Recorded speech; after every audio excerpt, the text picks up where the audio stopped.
460장입니다. 끝없이 무릎 꿇는 주께 영광 돌립니다. 찬송가 460장 끝없이 무릎 꿇는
전능하사 천지를 만드신 하나님 아버지를 내가 믿사오며 그 위아들 우리 주 예수 그리스도를 믿사오니 이는 성령으로 잉태하사 동정녀 마리아에게 나시고 본디오 빌라도에게 고난을 받으사 십자가에 못 박혀 죽으시고 장사한 지 사흘 만에 죽은 자 가운데서 다시 살아나시며 하늘에 오르사 전능하신 하나님 우편에 앉아 계시다가 저리로서 산 자와 죽은 자를 심판하러 오시리라.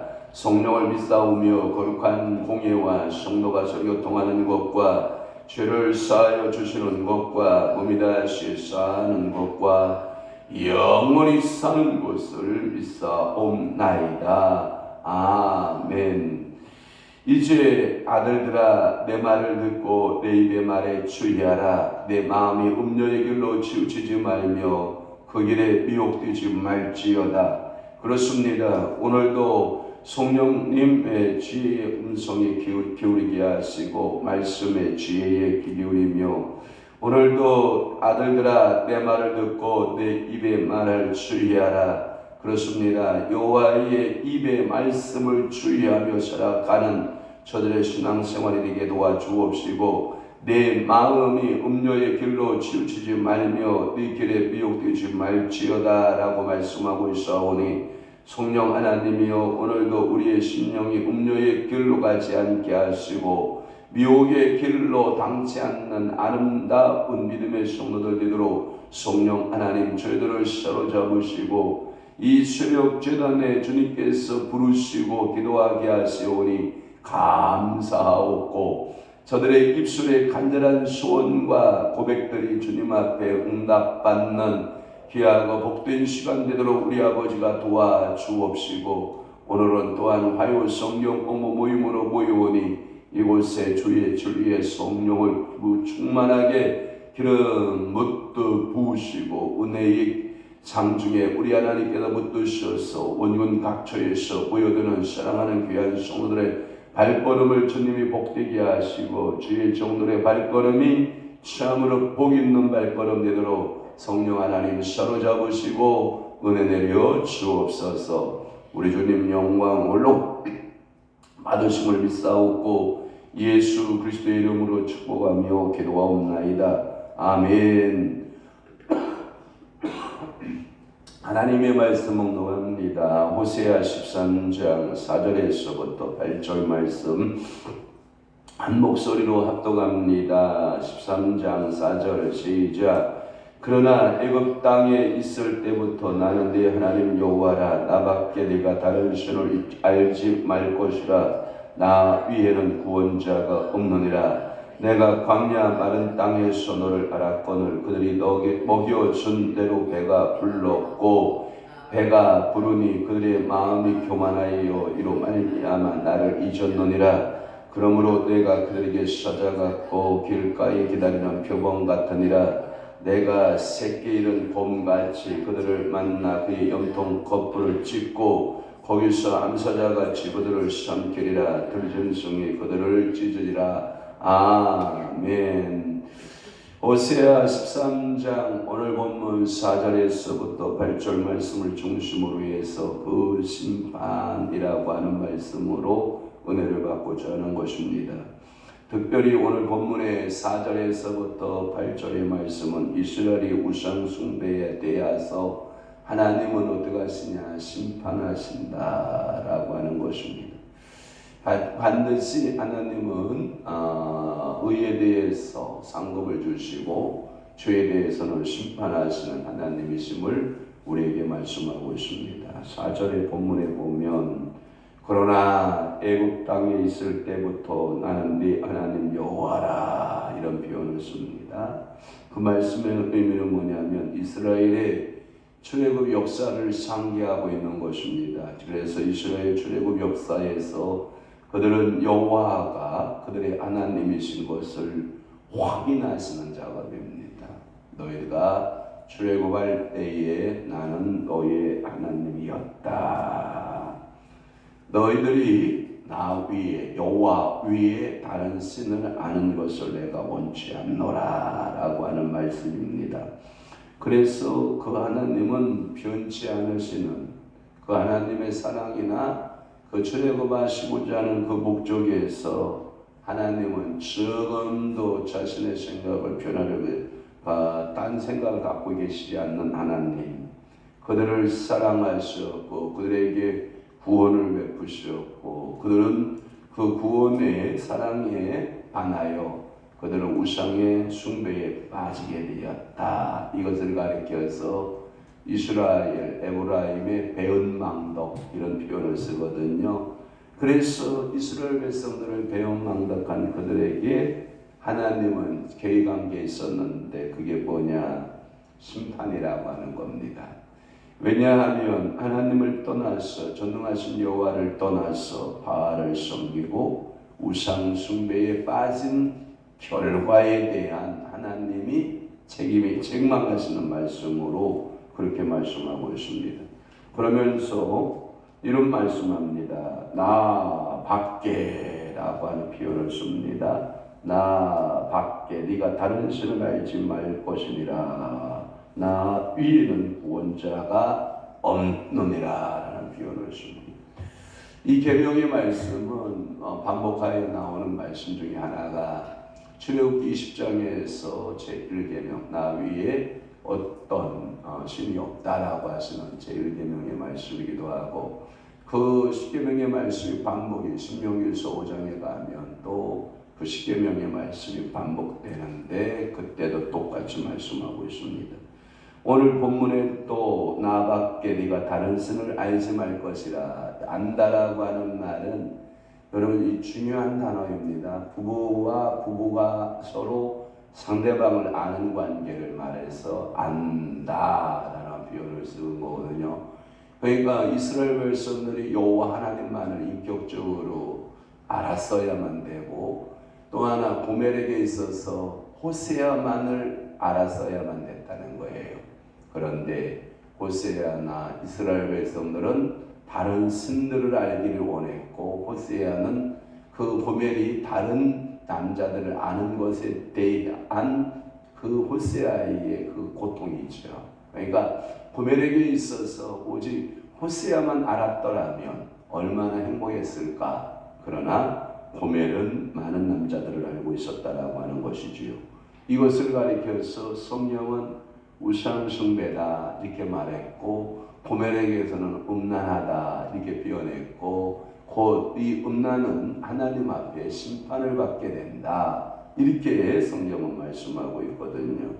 제1계명을 이렇게 반영하면서 호세아는 하나님의 유일하신 하나님, 다시 말해서 유일하게 너희들의 구주가 되시는 그 하나님, 출애굽 애굽 땅에서 너희들을 이끌어내신 그 하나님, 그 하나님 위에 다른 하나님이 전혀 없거늘 우리에게 어떠한 구원자도 주신 일이 없고, 사도행전 4장 12절 말씀이나 이사야 32장 또는 이사야 42장, 이사야 48장 등등등 보면 여호와 하나님 위에는 어떠한 구원자도 존재하지 않는다라고 성경은 수없이 말씀하고 선지자를 통해서 그렇게 수없이 가르쳐 줬건만, 그들은 이 여호와 하나님을 둥지고 다른 신을 쫓아갔는데, 그 대표적인 신이 어제 아침에 말했던 바알을 따라가고 아세라를 따라가는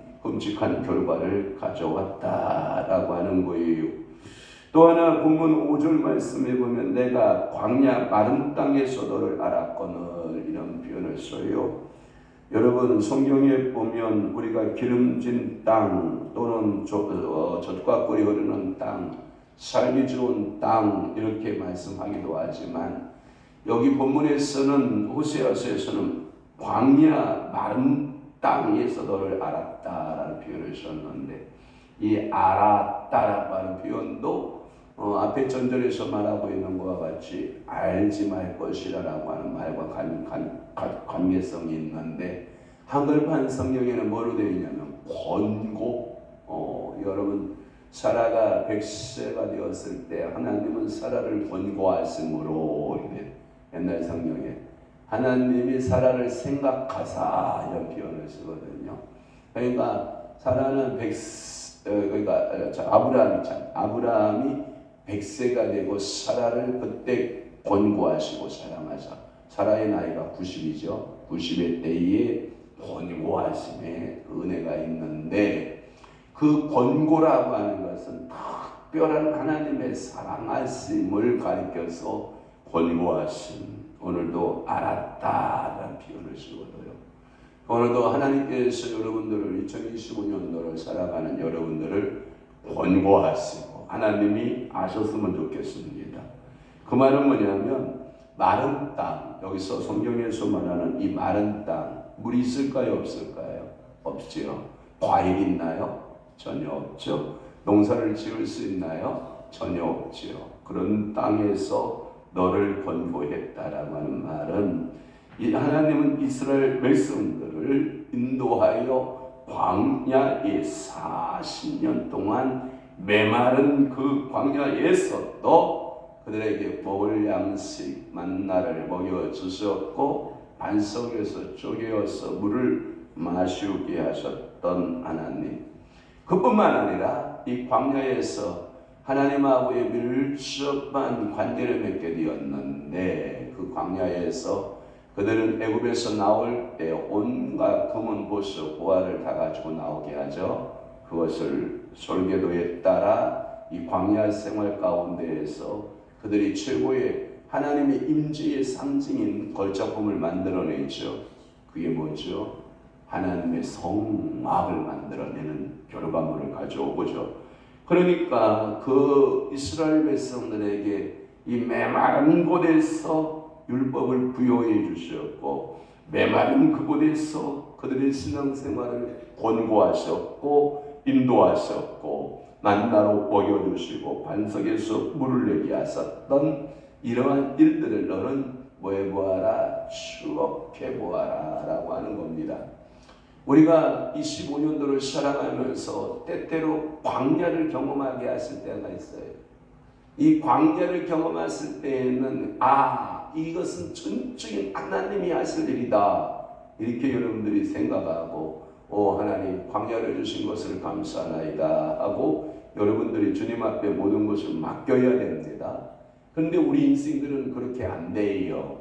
하나님, 내가 광야를 만나면, 이런 거예요. 광야를 만나면 많은 사람들은 자기의 신들을 찾아서 이 광야를 헤쳐나가려고 하는 그릇된 신앙적 태도를 갖게 된다는 거죠.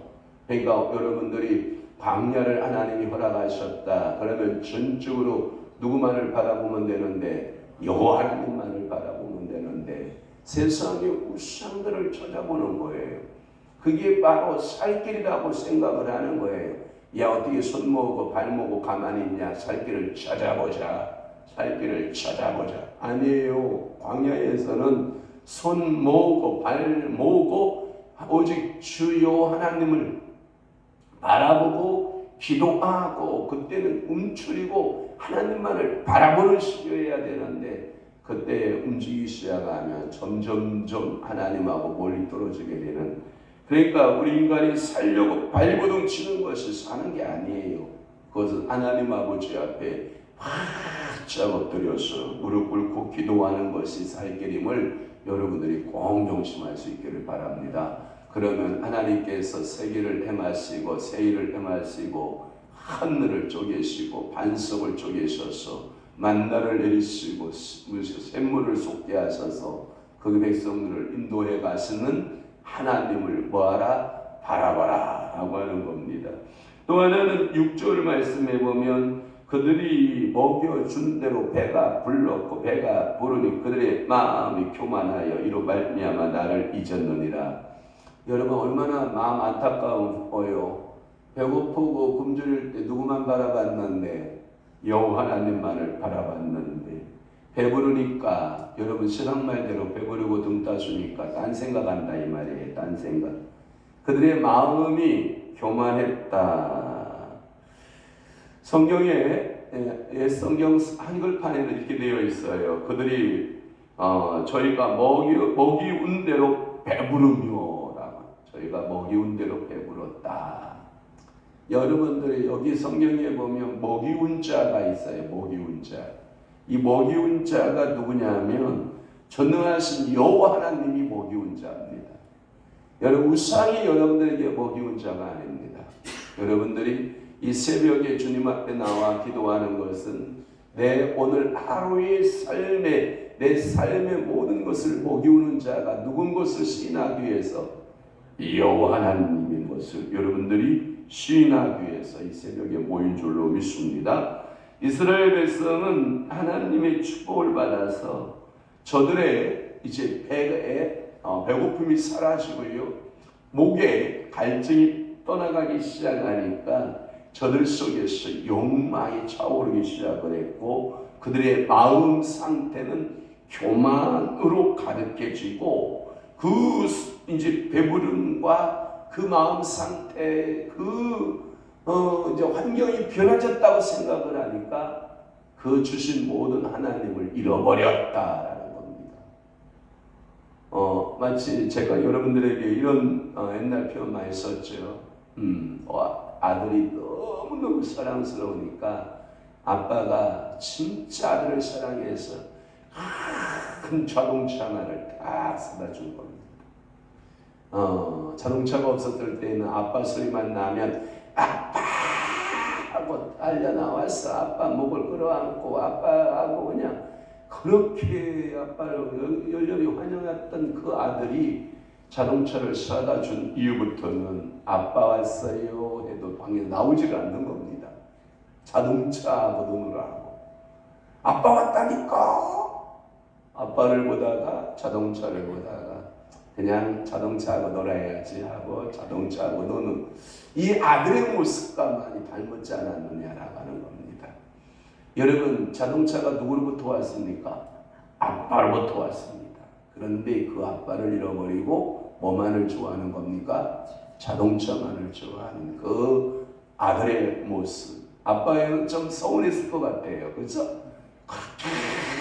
자동차가 없을 때에는 자기만 바라보고 자기가 오면 그렇게 안기고 좋아했던 그 아들이 자동차가 한 대가 뭐라고 자동차에 확 빠져가지고 아빠가 와도 반길 줄 모르는 그 아들의 모습을 보면서 오늘날 우리 성도들의 모습도 그러한 거 아닌가요? 제가 언젠가 얘기했나요? 어느 교회 그 목사님이 그렇게 수요 예배, 금요 예배, 새벽 예배, 주일날 낮 예배, 오후 예배 다 나오시는 권사님, 내 평생 소원 이것뿐, 집 갖는 것이 꿈이었대요. 집 갖는 것이. 그래가지고 집을 한 아파트를 사서 이사 갔다는 거예요. 그런데 수요일날, 금요일날 안 나오더래요. 목사님이 걱정돼서 전화했대요. 권사님 어디가 아파요? 라고 전화를 했대요. 그랬더니 전화를 권사님이 반갑게 받으면서 목사님 아프긴요. 새집 사서 저 들어왔는데 제가 아프면 되겠나요? 안 아파요. 라고 대답을 해서 마음을 이렇게 쓸어 내리고 있는데 그런데 왜 권사님 수요일날 금요일날 못 나오셨나요? 라고 전화하니까 이 권사님이 하는 말씀이 뭐냐면 목사님 지켜야지요. 제가 어떻게 교회를 가겠습니까? 미안합니다. 나 집 지키고 있습니다. 이러고 있다는 거 아닙니까? 그러면서 박장대소 하시면서 얼마나 그 집을 갖고 싶었으면 그 집이 하나 아파트가 하나 돼서 들어가서 집 지키고 계시는 권사님의 모습을 보면서 자기가 많은 것을 생각해 보았다고 하잖아요, 목사님이. 그러면서 집 지키는데 어떻게 교회 갑니까? 이러면서 전화를 받으시더라는 거 아닙니까? 오늘날에도 수많은 사람들이 가난하고 정말 힘들고 어려울 때는 전능하신 하나님을 찾다가 배가 부르고 이제 갈증이 해결되면 하나님을 잊어버리고 마음은 뭐하고 교만해가는 우리의 신앙 상태의 모습, 한국 교회의 신앙의 상태의 모습이 아닌가. 그래서 김희진 간사가 이렇게 말합니다. 이 하나님의 신과 방불할 수 있는 현대인들의 신이 존재한대. 그게 무슨 신이냐? 만몬의 신이라는 거예요. 만몬의 신. 이 만몬의 신이 황금의 신이거든요. 돈의 귀신이거든요. 돈의 귀신에 모든 사람들이 함몰되어서 살아가는 모습을 보는 거죠. 그래서 자기는 여호와 하나님만을 섬긴다라고 하는 의미에서 하나님 결산 보십시다 하고 하나님이 가끔 방문하셔서 이진아 나하고 결산 보자 하고 찾아오신다는 거예요. 그러면 신랑과 함께 앉아가지고 주님이 결산 보자 그러는데 우리 결산 봐야 될 것 같습니다 해가지고 제가 그때 왕해지정학교 할 때 김희진 간사가 결산을 받다는 겁니다. 결산을 받는데 얼마가 남았냐? 약 127억 정도가 남았다는 거 아닙니까?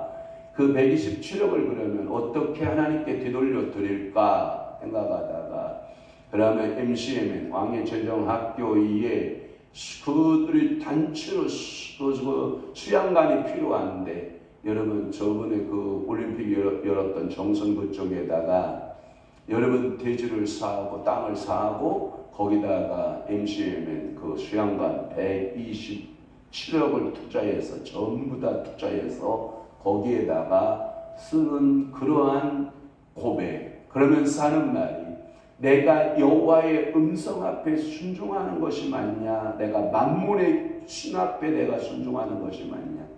자기는 살아갔다는 겁니다.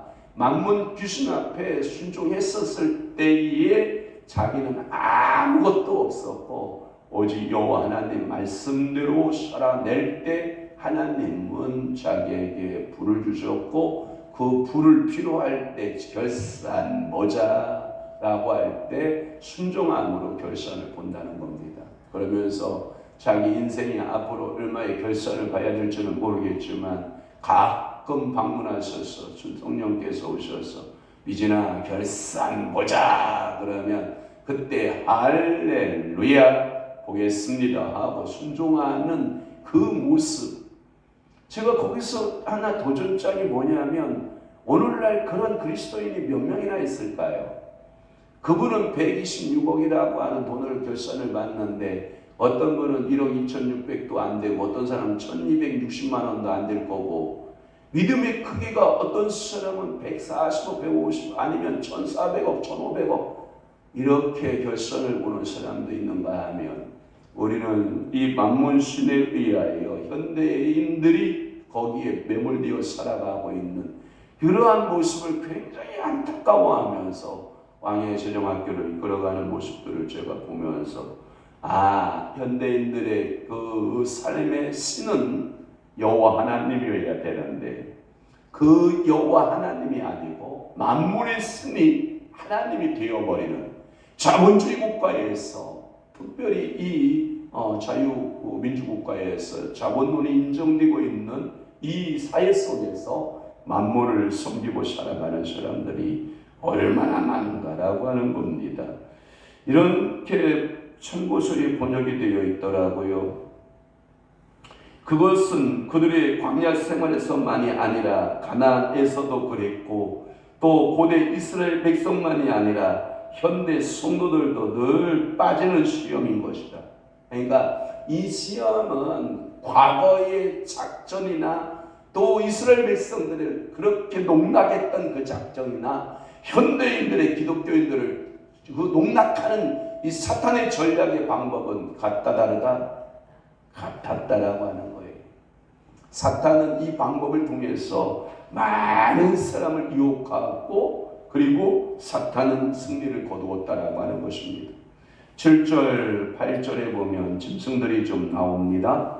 7절 8절에 보면 사자가 나옵니다. 그 다음에 표범이 나옵니다. 그리고 새끼 이른 곰이 나옵니다. 앙콤입니다. 이 짐승을 표현하면서 하나님은 설명합니다. 그래서 7절 8절에 보면 7절에 보면 사자 같고 표범 같다. 범죄한 자에게는 멸망의 심판이 불가피하다. 오늘 본문 속에 등장하고 있는 사자, 표범, 곰, 공통점이 뭡니까? 맹수입니다. 물론 이 곰은 잡식성이긴 합니다만은 사자와 표범은 주로 곰은 사냥용으로 남의 고기를 육식을 탐하는 자들인 생명을 빼앗아서 자기의 양식을 삼는 짐승으로서의 공통점을 가지고 있습니다. 이 사자를 보낼 것이다, 표범을 보낼 것이다, 마치 그 암콤, 새끼를 잃어버린 암콤을 보낼 것이다 라고 하는 것은 이스라엘을 살육하기 위해서, 이스라엘을 도륙하기 위해서 내가 너희들에게 보내는 군대의 성향이 사자 같은 성향을 갖고 표범 같은 성향을 가지고, 그리고 곰 같은 성향을 가진 그 군대를 보낼 것이다. 그 군대가 뭐냐? 아수르 군대일 것이다 라고 하는 것입니다. 여러분, 사자 하면 모든 짐승 중에 왕 아닙니까?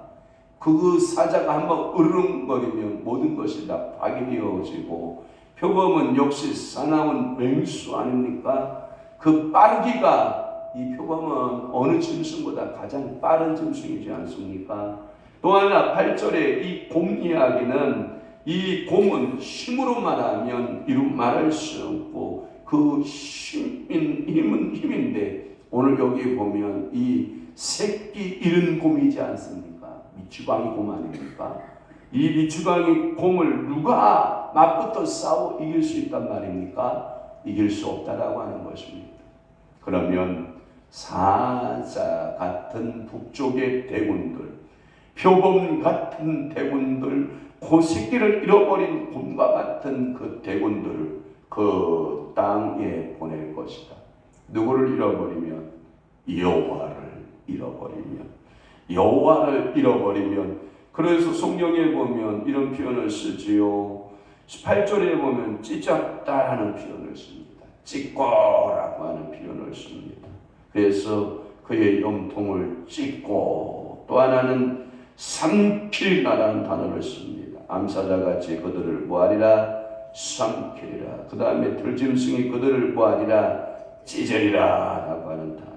이 단어는 여러분, 짐승이 사자의 짐승, 표범의 짐승, 곰의 짐승이 살육하는, 도륙하는 모습의 표현이긴 합니다만은 실질적으로는 북왕국의 아수르 대군을 통해서 그와 같이 잔인무도한 일을 할 것이다. 그들이 잔인무도한 일은 마치 사자처럼, 표범처럼, 새끼는 곰처럼, 성난 곰처럼. 그러면 봐봐요, 남기는 게 있어요, 없어요? 없어요. 생명체가 그 앞에 살아남는 거 기적이죠. 기적입니다. 그러니까 하나님은 심판하실 때 너희들 사자 내가 1차 보내볼게. 또 하나 2차 내가 표범 한번 보내볼게. 3차 내가 새끼 잃어버린 곰새끼를 내가 보내볼게. 그래도 너희들이 살아낼 수 있다라고 생각하느냐? 돌이키고 돌이키라. 돌아와라 돌아와라. 누구에게 돌아와라? 여호와께로 돌아와라. 고멜로 풀게요. 고멜아, 네가 그렇게 사랑하는 사람이라고 생각했느냐? 그 남자는 너에게 있어서 사자 새끼가 사자 같고, 고멜아, 네가 그 남자가 그렇게 사랑스러웠니? 그는 표범과 같았고, 네가 그 남자의 품이 그렇게 그리웠냐? 새끼 잃어버린 암품 같은 미치광이를 내가 너에게 만나게 해서 너는 그 행복을 찾아보려고 하나? 그곳에서 너는 찢기고 또 찢기고 찢겨서 너는 머리부터 발끝까지 다 찢겨서, 고멜아, 너는 다시 돌아가라. 누구의 품으로? 호세아의 품으로. 오늘도 하나님은 여러분들을 향하여 그렇게 부르시는 줄 믿으시기를 바랍니다. 그래서 여러분들이 나를 행복하게 하고 나에게 기쁨을 주고 나에게 소망을 주는 분은 누구밖에 없다? 호세아야. 여호와는 나의 구원이시다라고 하는 이 여호와 하나님밖에 나의 구원주가 없다라고 생각하고, 세상의 가치, 여러분 잠깐 있다가 사라지는 이 가치에 함몰되지 마시고 오늘도 중심 바짝 차리고 주님 바라보고 주님의 모든 것을 광야에서도 먹이시고 입히셨던 그 하나님이 여러분들의 구주가 되신다는 사실을 가슴 깊이 새겨보면서 믿음으로 승리해내는 오늘 하루 되시기를 주님을 축원합니다. 기도하겠습니다. 좋으신 아버지 하나님, 오늘도 호세아서 13장 4절에서 8절 말씀을 통하여 우상 숭배에 빠졌던 이스라엘 하나님은 심판하시는데 철저하게 심판하시는 하나님이신 것을 우리가 알았나이다.